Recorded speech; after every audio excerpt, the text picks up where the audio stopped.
Well, hi, Core 4. We are going to be starting Unit 8 today, so make sure you have the slides downloaded, and you can either take all your notes on that, so have a split screen while you're watching this video, or you could be using a notebook at the same time. I am sitting outside on the pool deck, so you might hear some birds and stuff as we're going through. Enjoy.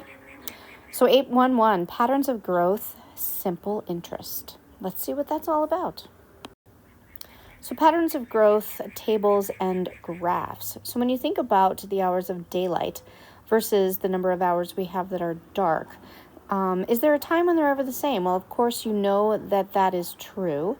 And what pattern of daylight versus darkness do we have for the calendar year? Hopefully you understand the winter solstice, which is the longest time of darkness, and then the summer solstice, which is the longest time of daylight.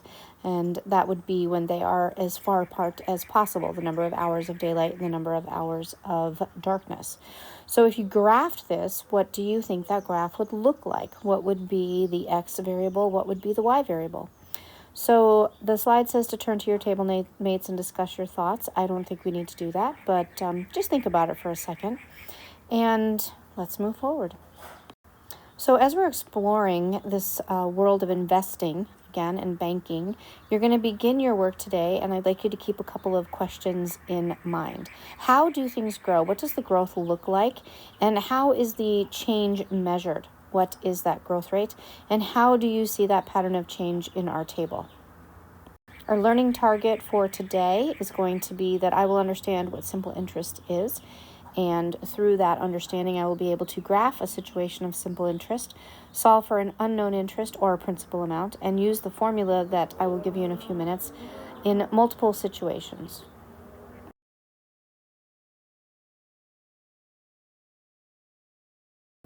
So I'd like you to take a second, and I would like you to come up with some individual graphs, understanding what the X value would be and what the Y value would be. And then I would like you to pause the video, and I'd like you to discuss your findings with your table mates. So this will force you to actually take those earbuds out and have a conversation. Okay, so after you've had some time to talk with your table mates, take a look at what I've done as far as the graphs go and see what you think your graphs look like as compared to mine. You can pause the video and you can continue to have a conversation, or you can meet me at the next slide. Okay, so simple interest, let's actually get into it today. So in considering simple interest, what I want you to think about is a linear relationship. It is a linear relationship causing a straight line. Interest is something that can be paid, and in that case it can be added to the account, or it can be deducted from the account. Also, if you were owing interest, say that you were paying back a car, you would add interest or you would deduct that from the account. So when you think about the graph of simple interest, what do you think the situations would look like? They would look like relationships that were linear, like we have done in the past. So for simple interest, there is a standard equation. This is the standard equation. I is equal to PRT, where I is the total amount of interest that is being paid. P is the principal amount. It's where you start. It's like your y-intercept. And R is the interest rate.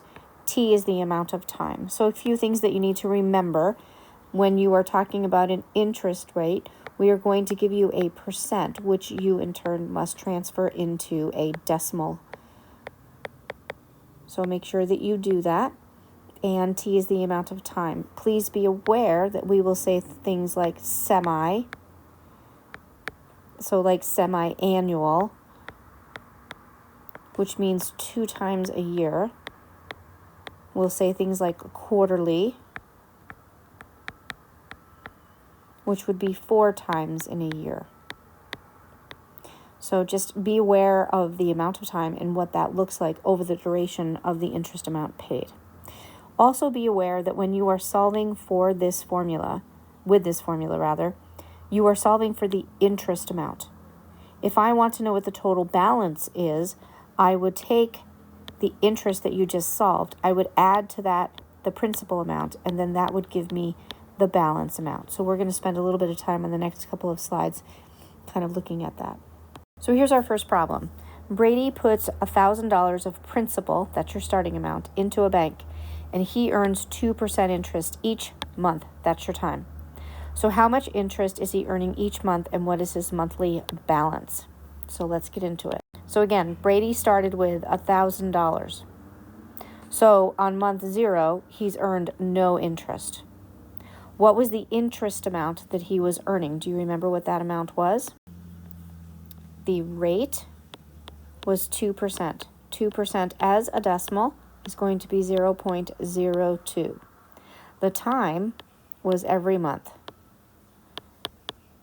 So that's what you have. So what are we going to do? We are going to take a few minutes. I'm going to pause the video, and I want you to fill in that table.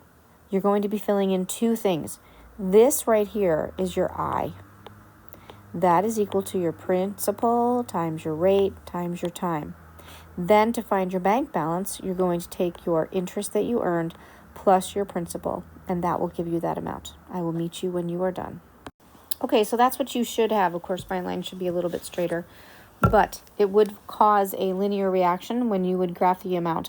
Every month it's the same, it's $20, so it's just a cumulative addition of $20 to get to a total of $200 of total interest earned at the end of 10 months.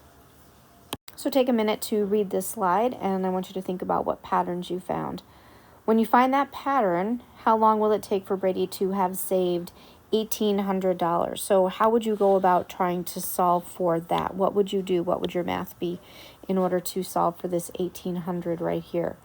1,800 is your Y value. So you're trying to find the X value. So if you have $2,400 saved, that would be your Y value. You're trying to find your X value. Or that would be your balance, and you're trying to find the amount of time it would take for Brady to get to that dollar amount. So take a second, pause the video, and then meet me back.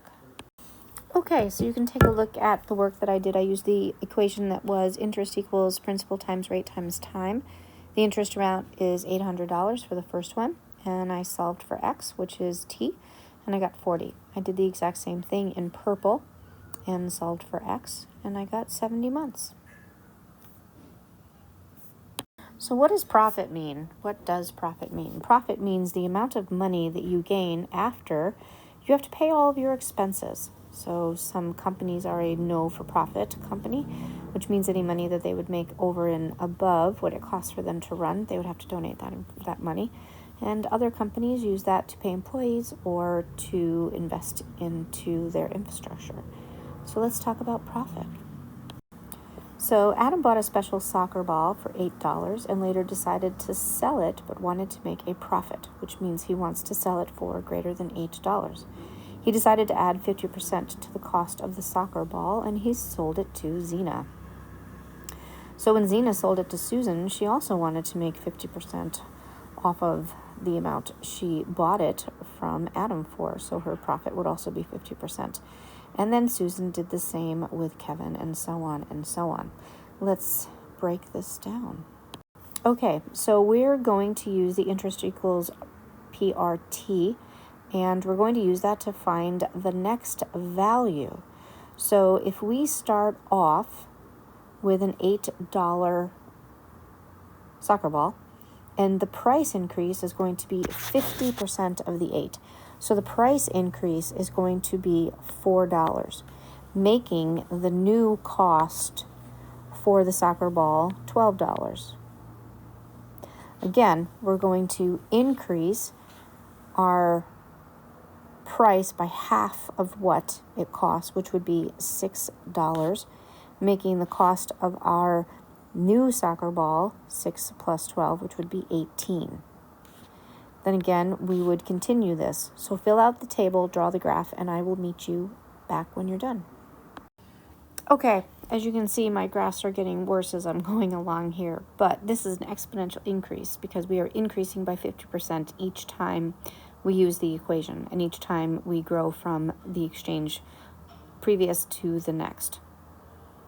So let's keep going. All right, so what is this all about? We're trying to find patterns in the graph, patterns in the table. We're trying to compare the graphs.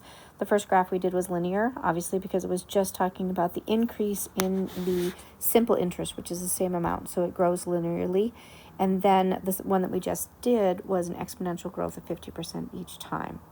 So if you were continuing to go through, hopefully you would be able to answer the question about how much the last person paid for their soccer ball.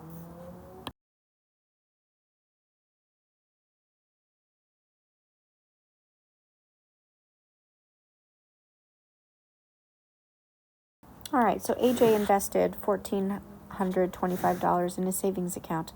His bank pays simple interest at 3.5% annually. That means once a year, annually, one time a year. Okay? How much money will he have after 4 years? So we are going to use the interest is equal to the principal times the rate times the time to get the amount of interest. And then once we get that, we're going to take the interest plus the principal to find out what the balance is going to be. So there's two calculations that need to take place. We know that the principal is going to be equal to $1,425.